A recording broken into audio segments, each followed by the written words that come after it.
I realize that many want to know something about me now. An unexpected selection to replace one of the most prominent cardinals in the United States.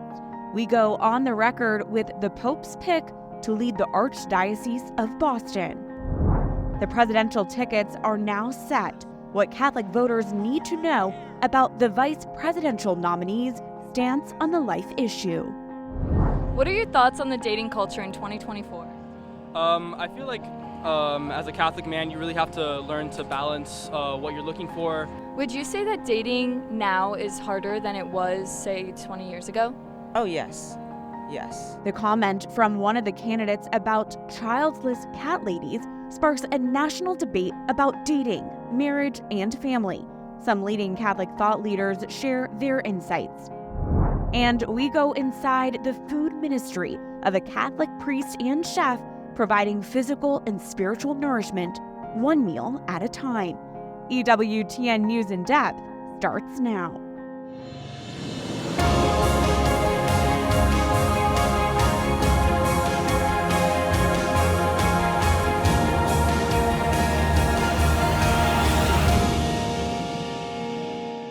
I was deeply shocked and surprised by this call, but I know the goodness of God suffices in all things. I will trust in Him. God bless the Archdiocese of Boston. A surprise announcement as Pope Francis appoints a new leader to replace one of America's most influential cardinals and one of the most prominent archdioceses in the U.S.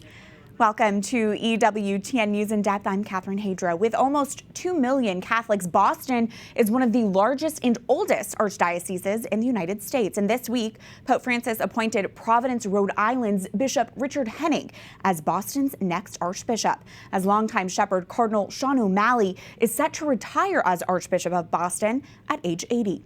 Cardinal O'Malley was installed as the Archbishop of Boston back in 2003 and elevated to cardinal in 2006. A vocal leader in confronting clerical sex abuse in the church, O'Malley took the helm of the archdiocese at the height of its grappling with its clerical sex abuse scandal and was ultimately tasked with heading the Pontifical Commission for the Protection of Minors. O'Malley reflected on his long tenure at a press conference this week. My 20 years in Boston have been challenging, wonderful years in many respects, but when I arrived, it was at a time of great crisis and great pain because of the terrible scourge of sexual abuse. But despite all of the challenges that we have, I am filled with hope. And I see the faith of our people. Archbishop-elect Henning will be installed as Archbishop of Boston on October 31st. Before the announcement, speculation over whom O'Malley's replacement would be had been a topic of discussion for years, and many church watchers expressed surprise at Pope Francis's pick. One reason that it's a surprise is that Bishop Henning has only been a bishop for 6 years. Many were caught off guard about a lesser-known prelate with such a short tenure as bishop being picked to lead the fourth largest archdiocese in the United States. EWTN senior Vatican analyst Francis Rocca explains the Pope's decision reflects his other appointments. Pope Francis likes to be unpredictable. He likes a surprise. In some ways, this pick is characteristic of Francis's choices of many bishops. He hasn't spent a lot of time in Rome. He spent a lot of time in parishes as a pastor. He hasn't spent a lot of time in the chancery and didn't work in the Roman Curia. So in that way, he's characteristic of Francis Bishop. Daniel Salucci is CEO of the Catholic Leadership Institute, which provides leadership training to nearly 300 bishops and more than 120 dioceses. He believes Pope Francis had the needs of his flock in mind when making this choice. He's bilingual and that he has deep roots in the Latino community and how important that is and has been in the church in Boston and only growing. Some of the biggest challenges Henning will contend with at the helm of the Archdiocese, the continued effects of Boston's clerical sex abuse scandal, as well as a growing secularization in the culture. I think Archbishop Henning is well suited to continue to embrace and lean into kind of the challenges of growing secularization I think New England and Northeast in particular, the culture is not with us. And while Henning is not a cardinal like his predecessor, O'Malley was not either when he first took on the job. Jury might still be out relative to what the future might hold. I think it seems like the Holy Father is really looking at the needs of the Church Universal and trying to decide by way of, designating those cardinal sees differently. But I don't know that it rules out that the Archdiocese of Boston might still be one down the road. To talk about his new role and the faith that Pope Francis has placed in his stewardship of the Archdiocese of Boston, we are joined now on the record by the incoming Archbishop himself, His Excellency Archbishop-elect Richard Henning. Good afternoon. Good afternoon, Your Excellency. Thank you for joining us this week, and please know of our prayers amid this announcement. How and when did you first learn of your new appointment? You said you were deeply shocked by the call. Yes. So I was coming back from the office and preparing to go out to one of our parishes to receive a gentleman into the Catholic faith that I had gotten to know in my first year in Providence, a man of really great integrity and faith who felt drawn to the Catholic Church. So it was kind of an exciting afternoon. I was looking forward to that. And the nuncio called me just as I arrived back in my room. And they have that expression, in the movies, you better sit down for this. Well, that was the first time in my life I understood what they were talking about. I had to sit down for that one. I just was so surprised, with only a year in as the diocesan bishop, I never expected a call like that. And I've gotten them before, but I just presumed that he was calling about another matter. So it took me a few minutes to make sense of what he was asking me. But the honest truth is, it's just the way my parents raised me. It's how I understand, my call as a bishop. I don't say no, to the Holy Father, certainly. And so I felt that it was my duty to say yes. I struggled to understand this one because of the short period of time. But I trust in God, and I trust that the Holy Father and the nuncio have the larger picture, and that therefore it is my duty to kind of respond as fully and freely as I can to that call. So. And I think a lot of people were surprised by that announcement as well. And people can be quick to want to define bishops with either a conservative or a liberal label. So for those who are learning about you for the first time, Your Excellency, how would you describe yourself? What do you want people to know? Well, what I said at the press conference was I'm a sinner in need of grace. So I have to admit that personally, I resist those kinds of categories, because I think the honest truth is they don't really accord with the depth and the breadth of the church's own life and ministry engagement in the culture. It tends to see only the surface, the social or political elements of a person's life or of society itself, and it strikes me that God asks more of us, and that the church's tradition is so much more than that. And it really doesn't matter which faction people claim to belong to. I'm to be pastor to all of them. So I feel it's important to be very clear that my first identity really is as a disciple of Jesus Christ. And obviously that has implications and for how I engage or anyone else would engage in the world around us. So I'm not suggesting that we live off in a land of our own. We have to engage in society, but I think we always have to come to that engagement as best we can from the point of view of the gospel, which is always, again, looking beyond the surface, looking for the depths. So I don't know that I would like to kind of claim a category, if that's all right with you. I'm not being evasive when I say that. It's more just my sense of duty as a priest of Jesus Christ and as a disciple who is striving to be faithful.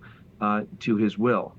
Absolutely. And you are walking into one of the country's most prominent archdioceses and following in the footsteps of Cardinal Sean O'Malley, who has served in Boston for more than 20 years. I'd like to give you a moment to comment on your predecessor's legacy in Boston and in the wider church. All right. So I don't mean this in any way, blasphemously, but I have felt a few times in the last few weeks like this must be what Peter must have felt like after the Lord's ascension. I don't have any illusions that I am going to live up to the example that His Eminence has set. I've admired him for many years. He has done not only extraordinary work in ministry for the people of Boston and the Archdiocese, but really, truly, in this case, around the world, and certainly of service to the Universal Church and to the Holy Father. So I stand in awe of his own qualities of fidelity, his biblical preaching, his humility, his devotion to the Holy Father and to the Church.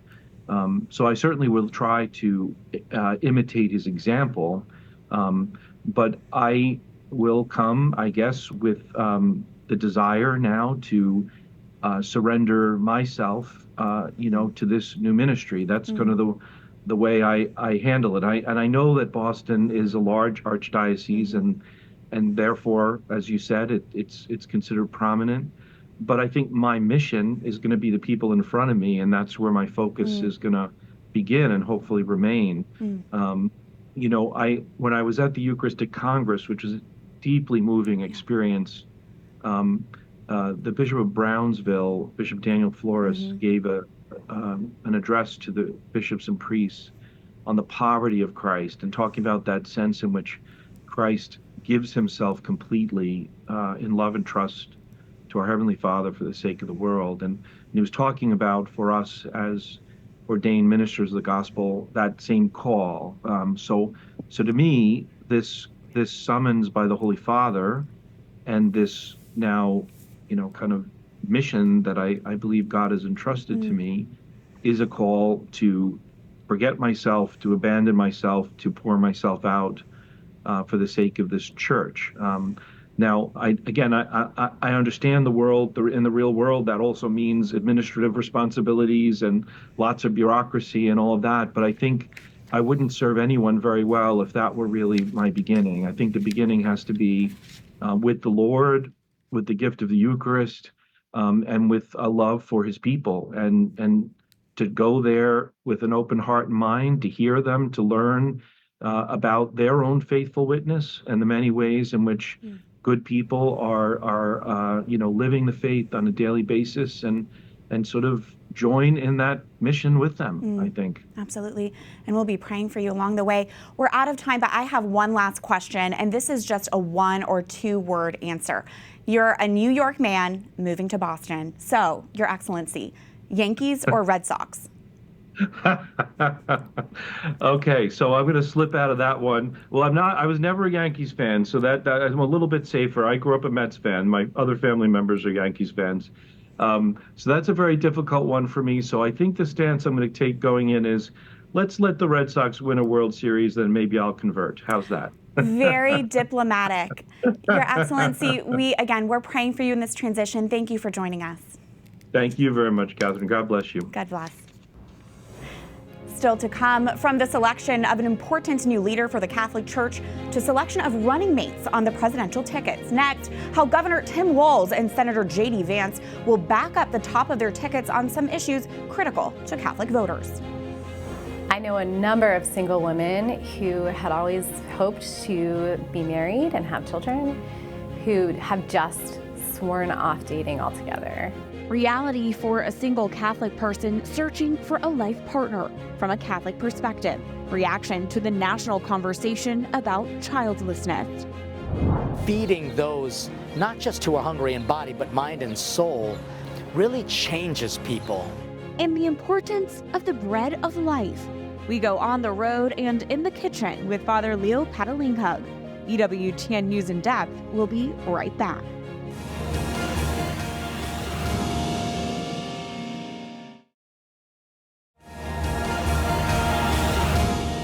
The Republicans and Democrats' presidential tickets are now set, and both the Trump and Harris campaigns confirmed this week there will be a debate between the two candidates on September 10th on the ABC network, with possibly more to come. With just 3 short months to go before the November election, Kamala Harris introduced her vice presidential pick, Minnesota Governor Tim Walz, at a campaign rally in Philadelphia on Tuesday night.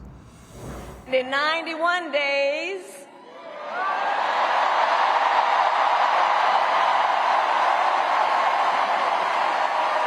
the nation will know Coach Walz by another name, Vice President of the United States. Before entering into politics, Walz was a high school social studies teacher and football coach in Minnesota. In 2006, he won a seat in Congress and represented a conservative, rural, and historically Republican district for 12 years before running for governor. He is now in his second term. Walz was also a member of the Army National Guard for 24 years and was the highest-ranking enlisted soldier to ever serve in Congress. Donald Trump's choice to be his running mate on the Republican ticket, first-term Senator JD Vance of Ohio, was quick to comment on his Democratic rival. Also a veteran, Vance served 4 years in the Marine Corps out of high school before graduating from The Ohio State University and Yale Law School. The author of the best-selling book Hillbilly Elegy, which is about his upbringing, Vance also stakes a claim to knowing something about America's heartland. We're white guys from the Midwest. I guess there are similarities there. But what's different is the actual ideas about how best to serve people, white, black, or anything else, in the Midwest and everywhere else. This week, Vance was on the campaign trail making solo stops in some of the same battleground states that Harris and Walz blitzed through, to include Pennsylvania, Wisconsin, Michigan, Arizona, and Nevada. The vice presidential candidate's view and record on the life issue of such importance to Catholic voters and how that reflects on the top of the ticket is the focus of this report from our own Mark Irons. With Minnesota Governor Tim Walz now added to the Democratic presidential ticket this week. Thank you, Madam Vice President, for the trust you put in me. I absolutely want to debate Tim Walz.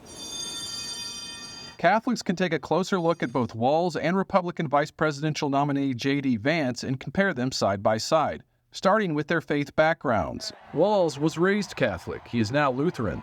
In his first speech as running mate, he spoke about the formative values his parents instilled. My mom and dad taught us, show generosity towards your neighbors and work for a common good.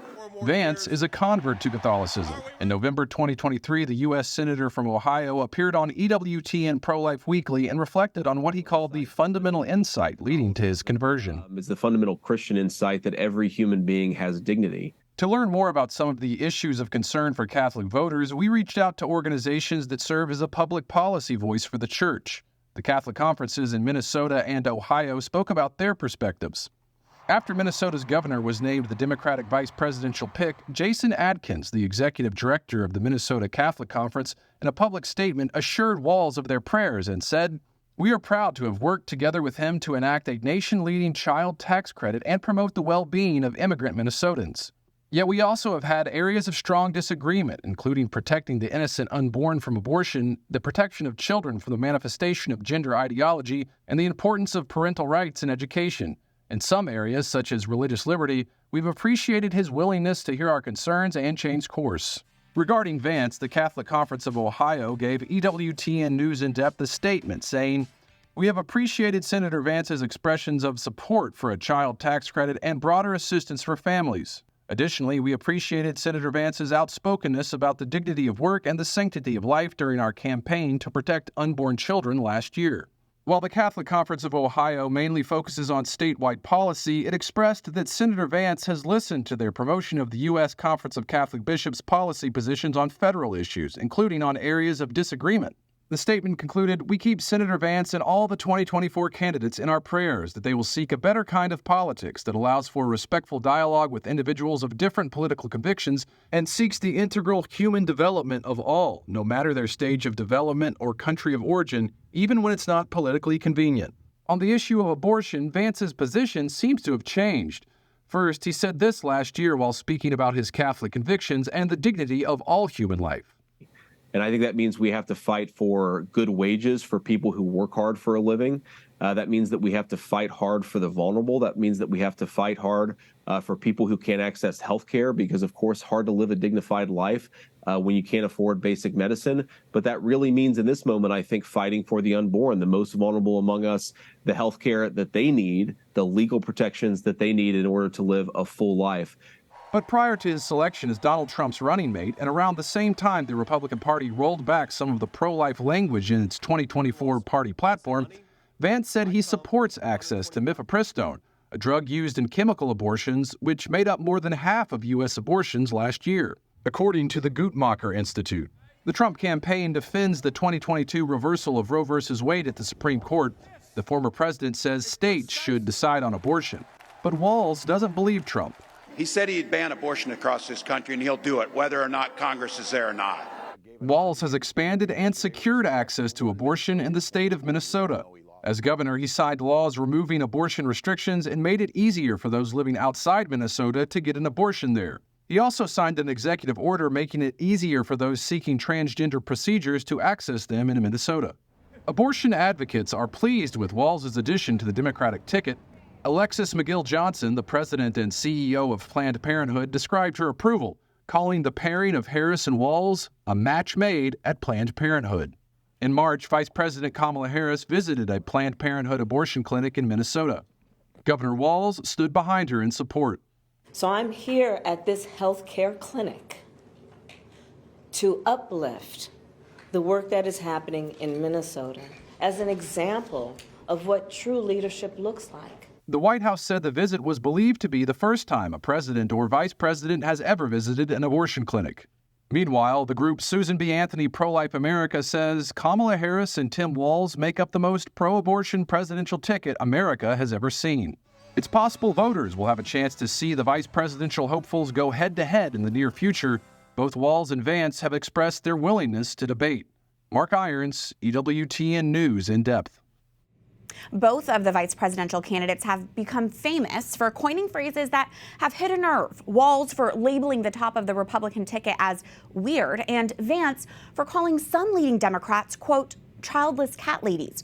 When we come back, a deeper dive into that childless comment in a church that places great value on family, children, and the vocation of marriage. We share thoughts about that from those living the childless, single, Catholic life.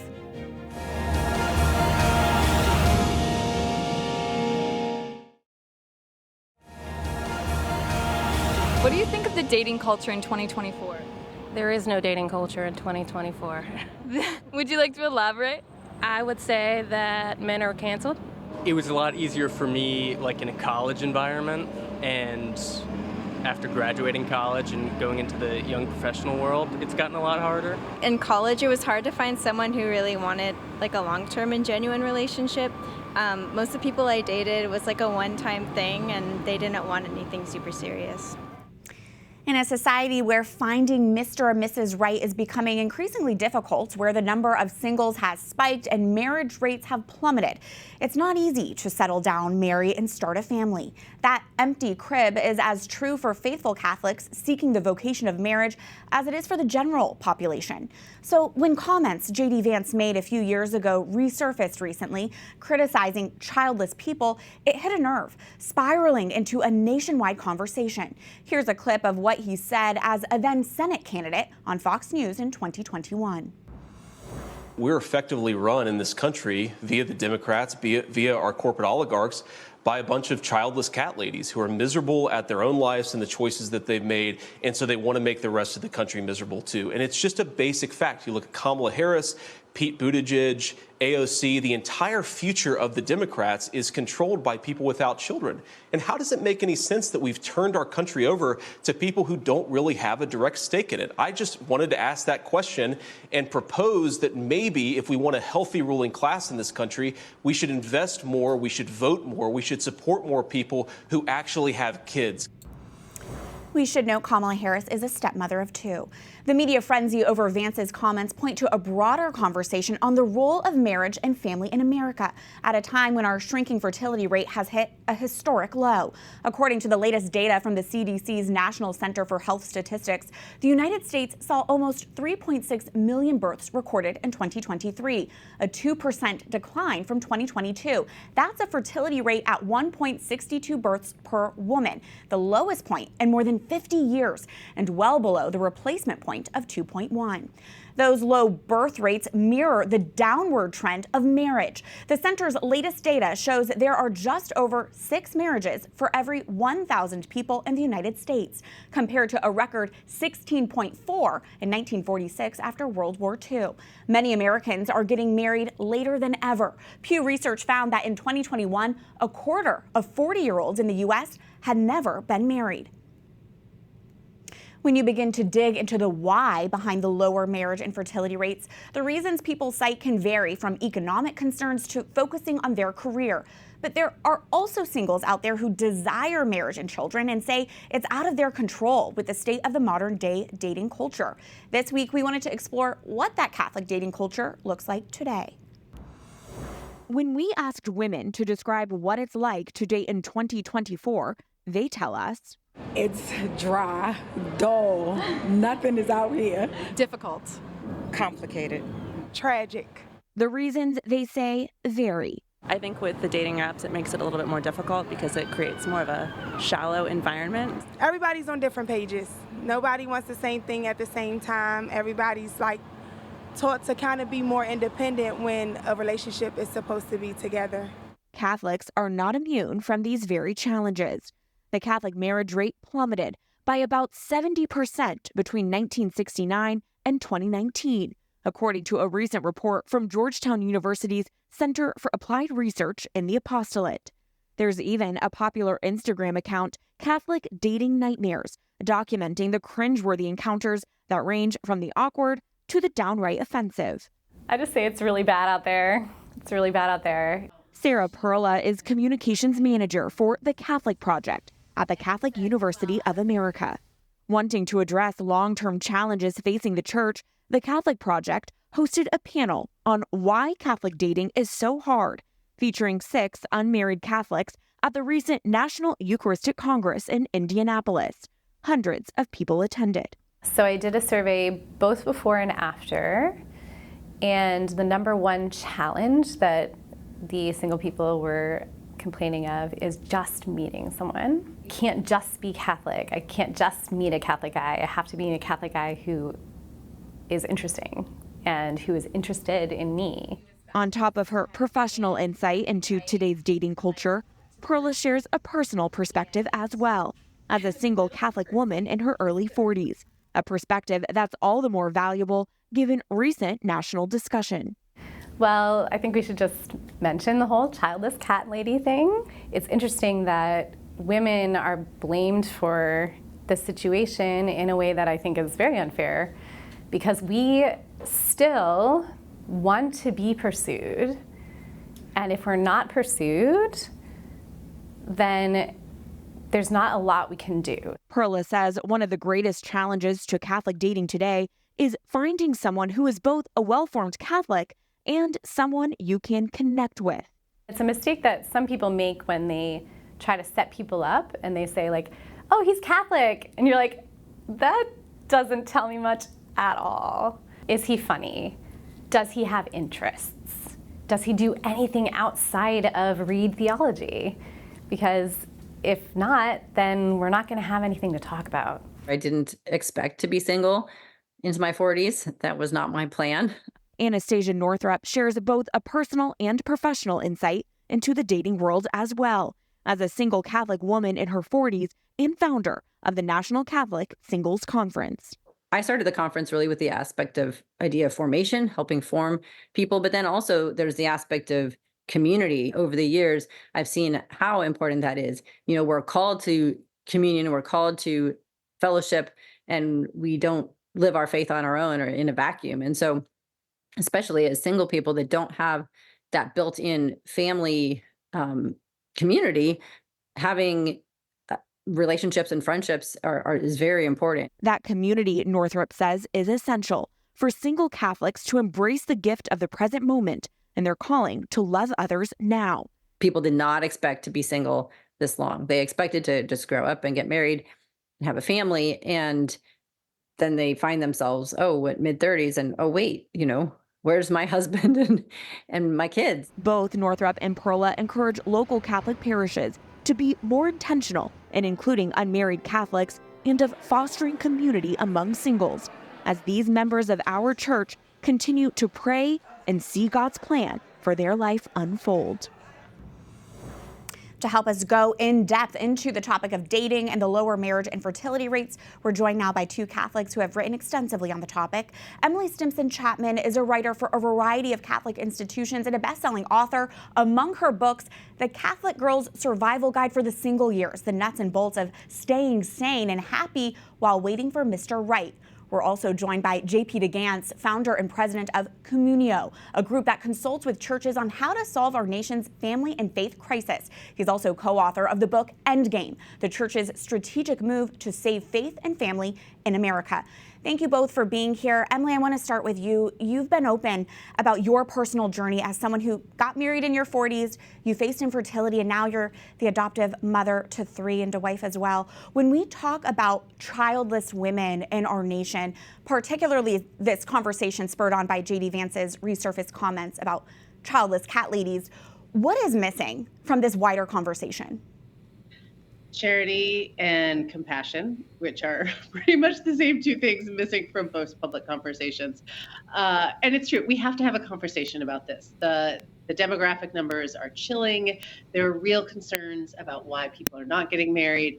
But when we talk about it, we have to be charitable for all those women out there who are doing their best and seeking God's will and hoping for marriage and babies, but it's not happening.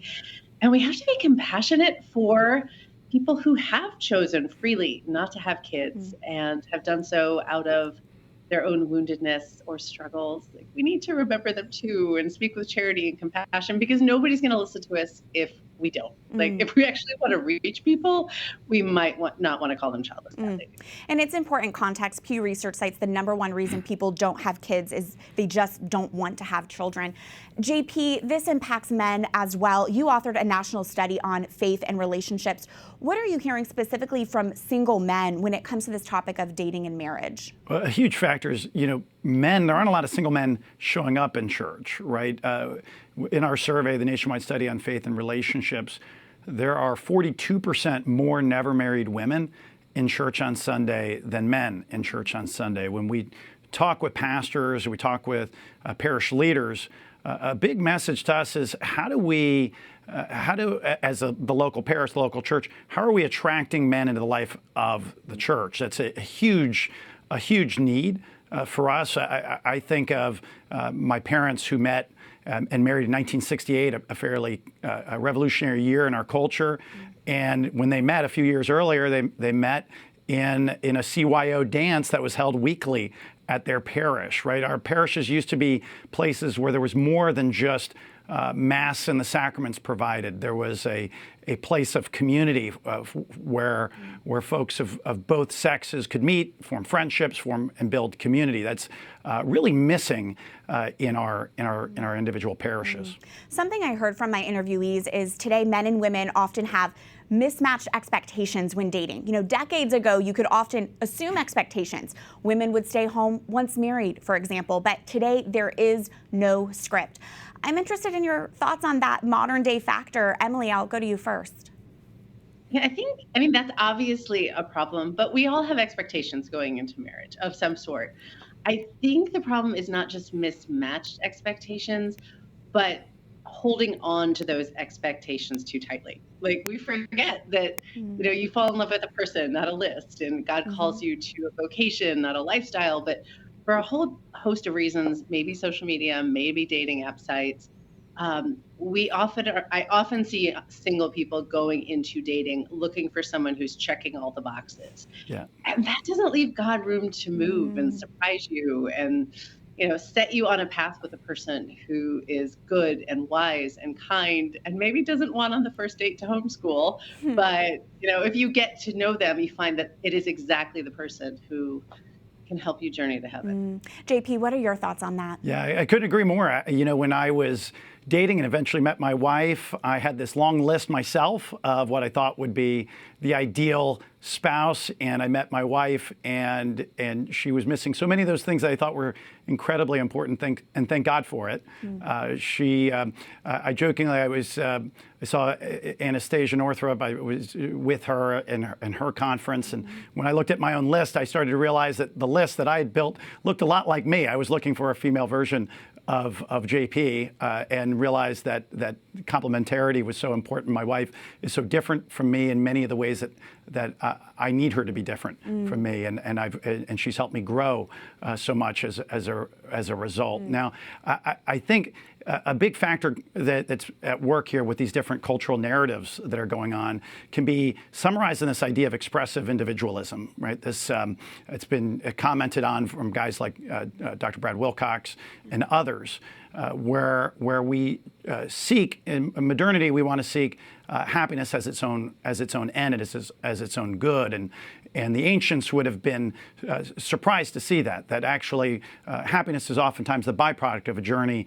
and a quest, and there's historically in human history the journey of family life was that normative journey, and so many folks are parents, Catholic parents, as well as non-Christians and non-Catholics, were frequently sharing the same cultural narratives and not even aware of it, where we encourage our kids to seek advanced degrees, seek great things, careers, and stuff oftentimes, and that marriage is sort of diminished in importance within the narratives we share with our kids. And what we share, I coach a football team. I share that with a bunch of high school boys and my own children, that be intentional about dating. Be intentional about, don't avoid commitment.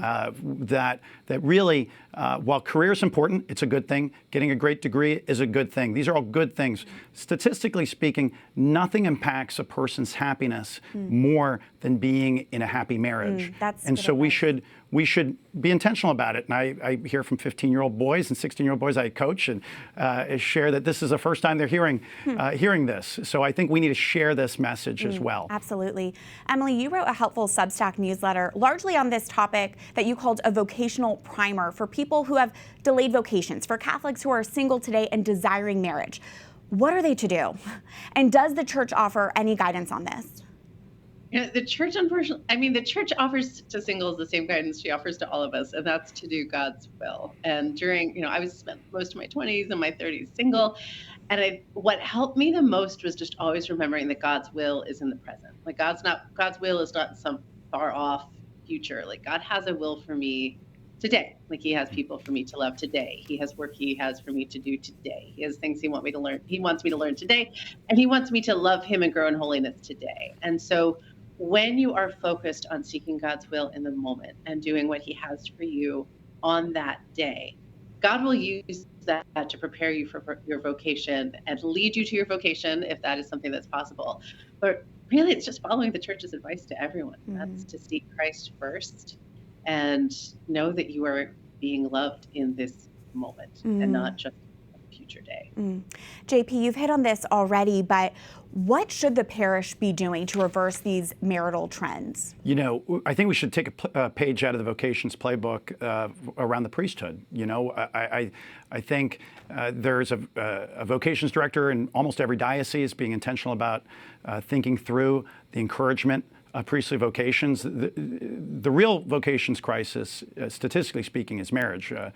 There's the number of priestly ordinations is down about 38%, as you shared earlier in the segment. The sacramental marriages are down nearly about 72% over that same time frame. And there's a lot at the individual parish that we can and should be doing to encourage community amongst heterogeneous groups, married and single, building. I think one of the things that we do is when we work with the parish, we think about building that living room in the parish, the type of events where there might be a dance night. You bring in a dance instructor, you bring in singles, you bring in married, you allow people, you have something substantive shared at that session around relationships, and allow people to meet each other in person, outside of these apps, outside of online interaction. We need real, authentic, person-to-person, flesh and blood community. The parish can and should be the place for that. We can't just we can't throw up our hands at the local parish. We can't curse the darkness and throw our shoes at the TVs. We got to own the problem in our own parish by being the solution locally. Absolutely. Emily, we have less than a minute, but I just want to give you this last question. I'm just struck by the hard truth that no one is entitled to marriage and no one is entitled to children, but it can feel for so many like Jesus isn't listening to them. Can you just reflect on that for a moment? Oh yeah, I mean, I totally felt that way for so long. I was like, Lord, I did everything right. I followed your commandments. I lived my life the way I thought you wanted me to live it, and there's no husband. And then there was a husband, but no babies. And it was an important moment for me, not just to realize that husbands and babies are gifts, they're not rights, but that gifts aren't just the things we want. You know, I thought God wasn't blessing me when I didn't have a husband, and I felt like he wasn't blessing me when I didn't have babies, but he was blessing me through all that. Like, infertility is one of God's greatest gifts to me, because I wouldn't be the mother to my children if not for it. All those single years were a tremendous blessing because they prepared me for the life that I'm living now. And so just to see, like, it's not just about rights and gifts, but it's about blessings, and all the hard stuff is a blessing too, even though it doesn't feel like it in the moment. Well said. Well, Emily and JP, I'm so grateful for you both in this robust discussion. Thank you. Thank you. Thank you, Catherine. Thanks, Catherine. Top headlines are next in the Week in Review.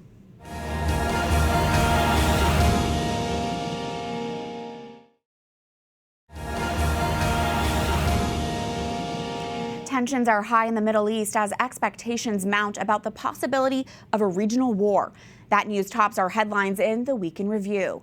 This as diplomats from the region and in the U.S. try to tamp down those tensions and revive discussions about a ceasefire in Gaza.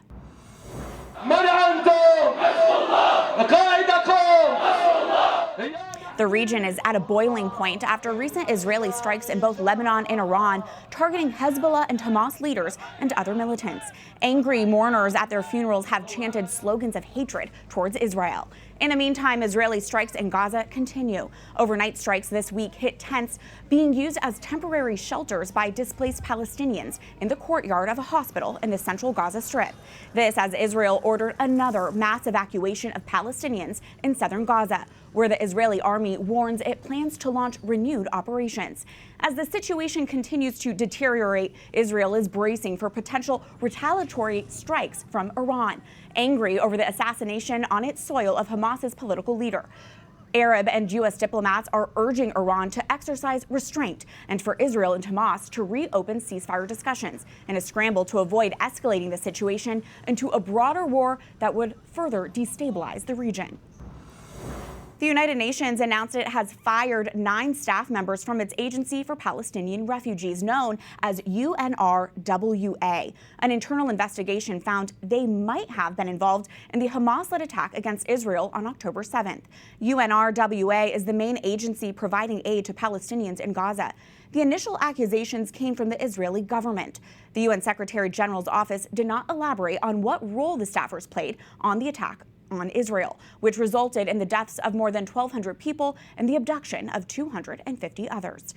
A judge has ruled that Harvard University must face an anti-Semitism lawsuit. He said in his decision the school, quote, failed its Jewish students. This decision just months after pro-Palestinian protests upended student life on campus. The case was brought by Jewish students who say the school was indifferent towards their safety concerns over anti-Semitic harassment. The Ivy League university attempted to dismiss the lawsuit, but the judge ruled on Tuesday that the case will move forward. This lawsuit is just one of many accusing major universities of allowing anti-Semitism on campus amidst pro-Palestinian activities. A federal judge ruled this week that Google broke the law to maintain its online monopoly. The decision is a major blow to the search engine's dominance and could have major implications for big tech. Siding with the Justice Department in nearly 40 states, the judge ruled that Google violated antitrust laws and bolstered its monopoly by paying billions to be the default search engine on Apple and Android cell phones. The judge also said that Google unfairly spiked prices for advertisers. The next step in the trial is to determine remedies or penalties for Google's misconduct. Joel Thayer, president of the Digital Progress Institute, says that the remedies have the potential to significantly impact competition and innovation online. And so you're going to see far more competition with respect to search engines that will able to be more easily negotiate with other browsers and other texting ad markets. So in a lot of ways, this is actually an extraordinarily positive development, I think. But again, I'm hesitant to say exactly how this will look in a general sense until we see what the remedies are at the end of the rainbow. The proceedings for remedies begin next month. Google has promised to appeal the ruling. It's the first major anti-monopoly ruling against a tech company in more than 2 decades and will likely influence other antitrust lawsuits currently pending against Google and other tech giants like Apple and Meta. 1 year ago this week, wildfires broke out on the island of Maui in Hawaii. It was the deadliest wildfire in modern U.S. history, and many survivors continue the long process to rebuild their lives. Dry and gusty conditions started the fires on August 8, 2023. The most devastating damage happened in Lahaina, the former capital of the Kingdom of Hawaii. The blaze killed more than 100 people and displaced thousands. A year later, many of these survivors still struggle to find work and housing. During this difficult year, many relied on their faith, including Tonada Lolesio, principal of Lahaina's Sacred Heart School. You may remember her from Mark Iron's previous reporting on the wildfire recovery. Though the fires heavily destroyed her school, she worked to keep the community together and help students adjust to a makeshift building. And now her students have moved to a more permanent building at a local resort. She shares the impact it has had on the students. This is their story too. This is their journey. And, I hope and pray that, we have been able to bring that support, but also to build up their faith, to evangelize, so that one day they too, in times of crisis and disaster, can reach out and, be the living body of Christ to others, to give them hope and to put them back on their feet. The National Catholic Education Association honored Lolesio with an award for her commitment to her students and community. She says the ultimate goal is to move the school back to Lahaina. And in Rome, what looks to be an impossible August snow shower. Pope Francis joined in the city's annual celebration of the Miracle of the Snow at the Basilica of St. Mary Major last Sunday. Tradition holds that Mary appeared to a 4th century Roman nobleman in a dream and asked that a church be built where he found snow. He went out and searched the next day, and after finding the miraculous summer snow, got to work on building the first church dedicated to Our Lady in the Western world. The Basilica calls to mind this miracle every year by releasing delicate white rose petals from the ceiling, a unique and beautiful celebration of our Blessed Mother. When we come back, food for the soul. I came out of prison 10 years ago, 2014, and 10 years later, I'm running a multi-million-dollar kitchen. It's not just the food he dishes out, but also the inspiration to others seeking a new life. From food truck to restaurant to helping people pick themselves back up. The ingredients that make up this priest's recipe for life when we return.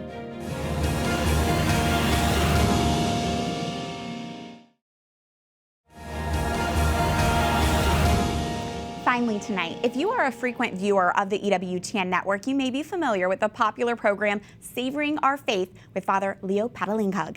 And if you don't know who Father Leo is, you need to know about his food ministry and how it reaches so many. Reporter Colm Flynn has our story.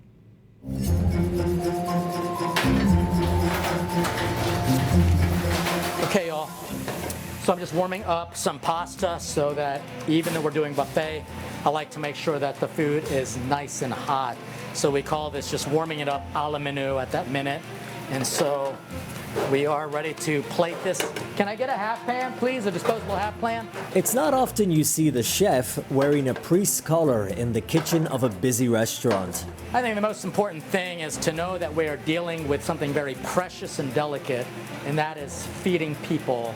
And it really is a great gift. That's why Jesus showed his presence feeding people. And when we do that, we show love. Yes, egg rolls for 5 minutes. Make sure you time that, please. I don't want it to burn. All right, we're ready to just put these out. Now these are definitely hot enough. Father Leo Patalinghug is not your regular priest. Keep the rest fast-talking. Actually, I'll do it right now. I'm doing it. I've got my hands in it. Fast-moving. Okay, y'all. And with a passion for food. Tastes so good, right? And in his new bistro restaurant in downtown Baltimore, it's also a place where Father Leo wants different worlds to collide. The well-off customers and the staff he employs. We just need it because, I mean, this thing isn't doing much for me. Father Leo employs those who have been in prison and need a second chance in life, or those from disadvantaged backgrounds who need a helping hand. Chicken looks good. It's cooked, finally. Father Leo's fun. He is nice at times. At times? There he is over there. 22-year-old Emmanuel is one of those employees who grew up in a dangerous neighborhood right here in Baltimore. I've always wanted to try to be a chef, and I guess this is just getting closer towards that step, you know. School really wasn't really my thing back in the day. I was a troubled kid, you know, like wasn't really focused. Had my mind focused on all the wrong things. What are the wrong things? Streets, girls, drugs. So you taking drugs as well? Yeah. All type of drugs. It gets dark, man. Every night is somewhere around here, somebody getting shot. And the life that I was living, yeah, I was pretty much either going to ended up in jail or dead. If I didn't change it, I was going to be dead or in jail. One day, I just had this realization of if I keep going down this path, I'm going to amount to nothing. The idea for the restaurant was born in the back of a food truck. You know, on this truck, it's a mobile kitchen. Yes, so you hear everything bashes and bangs. Listen, when we first got it, we didn't realize that we could actually close that door. And sometimes when we hit a speed bump, it honestly sounded like the end of the world. The former mail truck, now a food truck, has become a regular sight around Baltimore's more underprivileged neighborhoods, dishing out full plates of food and faith. By the way, this is where we sometimes service. I'm going to just pull over just for a quick second. And again, Father Leo's employees on the truck are former convicts or those who need a helping hand in life. And unfortunately, here in Baltimore, there are many. In a part of the city that is so close to the financial area, but just right outside a couple blocks, there are a lot of homeless camps. There's a lot of problems with drugs and alcohol. Right behind us is the jail. Does it ever get disheartening, Father Leo, when you do the best you can, you do so much, you put your heart and soul into this and your money as well, getting things like the food truck, but the problem doesn't seem to be getting any better? No, sometimes it feels like it's getting worse, and it just really reminds me that what we're doing is we're just putting a Band-Aid on a situation, but maybe if with just one of our staff members we can get to the core of their wound and heal them, we know that it can change their life. What is that wound? What is there at the core of it that is broken? For every person, we've discovered that it's a little different, but really, ultimately, it comes to the experience of not being loved. They just don't know that it's okay to admit you're broken. When Father Leo saw how successful the food truck was and how lives could be changed, he knew he wanted to help more people. So in order to grow the food truck's efforts, we're going to use this restaurant space as our commissary, but also turn it into a place where we can keep people hired throughout the year and also continue to do our mission and also just bring people from all different backgrounds to celebrate around food. The mission of the nonprofit organization that I hold is the Table Foundation, and we say our mission is to harvest the power of food to do good. So when Father Leo got the opportunity to rent this space in Baltimore's Little Italy, the Gastro-Social was born. What do you all think of this place? Empowering others to see a different path in life. It's got a real cool vibe to it. He teaches us how to cook, but he also teaches us like other skills too, like communication. Because normally I'm like inside of a show. Like right now is I'm doing something I wouldn't normally do, is talking to you, you know, because I really just been right here quiet. But working with Father Leo, he got me out of that show, made me get more comfortable talking to people. I always believed in God. I never got like too deep in my religion, but I always knew there was Jesus, you feel me, was always had my back. That's why I'm here today. A lot of my friends are in jail, some dead, and I'm here, no record, I've never been locked up. Like, you can't tell me that ain't Jesus.